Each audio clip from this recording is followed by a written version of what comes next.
Flavius. Sen daha adım atmadan Orhan Bey senin atacağın adımı bilir. Neresini de gömeceğiz.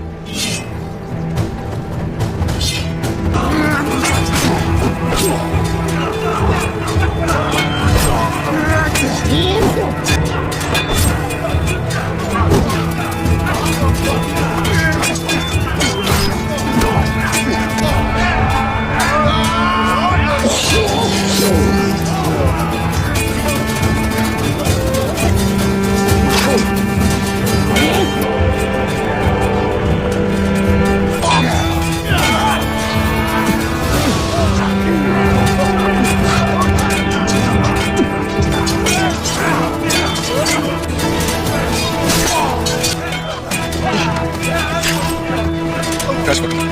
Kaç.